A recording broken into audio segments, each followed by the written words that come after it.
Hi everyone, ఎలా ఉన్నారు అందరూ? Good evening all. Welcome back to my channel. ఇట్లు మీ శ్రావణి వర్మ. ఇంకా ఎవరైనా ఛానల్ని సబ్స్క్రైబ్ చేసుకోకపోతే వెళ్ళి సబ్స్క్రైబ్ చేసుకోండి. ఈరోజు మన రెసిపీ మష్రూమ్ పకోడీ. వాటికి కావాల్సిన ఇంగ్రీడియంట్స్ అన్నీ ఇప్పుడు నేను మీకు చెప్తాను, ఒకసారి చెక్ చేసుకోండి.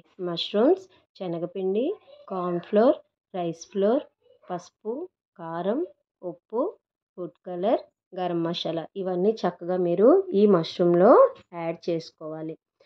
నేను కొద్దిగా వాటర్ అనేది కూడా యాడ్ చేసుకున్నాను. దీంట్లో మీరు ఆయిల్ ఏమి వేయవసరం లేదు. లైట్గా వాటర్ అనేది యాడ్ చేసుకొని ఈ విధంగా మిక్స్ చేసుకొని పక్కన పెట్టుకోండి.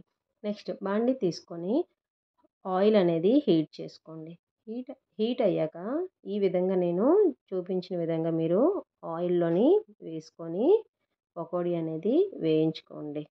నార్మల్ పకోడీకి మనం ఎలాగైతే చేత్తోని గట్టిగా ప్రెస్ చేసి కలుపుతామో అలా కాకుండా ఇవి మష్రూమ్స్ కాబట్టి చాలా సాఫ్ట్గా ఉంటాయి. మీరు చాలా నెమ్మదిగా మిక్స్ చేసుకోవాలి. వేసుకున్నాక అన్నీ వేసుకొని మిక్స్ చేసుకున్నప్పుడు చాలా నెమ్మదిగా మిక్స్ చేసుకోవాలి. లేదు అంటే మీకు మొత్తం మష్రూమ్స్ అంతా పేస్ట్లా అయిపోద్ది. చూడండి, నేను ఈ విధంగా నీట్గా కలుపుకున్నాను. దానివల్ల సపరేట్గా చక్కగా మనకి పకోడీ లాగా ఎంత బాగా వచ్చాయో. మీకు ఆయిల్ కూడా ఎక్కువ ఏమీ అబ్జర్వ్ చేసుకోలేదు. చాలా లైట్ ఆయిల్తోని మీకు పకోడీ అనేది రెడీ అయిపోతుంది. చూడండి, మన పకోడీ ఎంత చక్కగా క్రిస్పీగా వచ్చాయో. ఎలా అనిపించాయి మీకు? వీడియో నచ్చినట్టయితే please like, share and subscribe to my channel. Bye friends.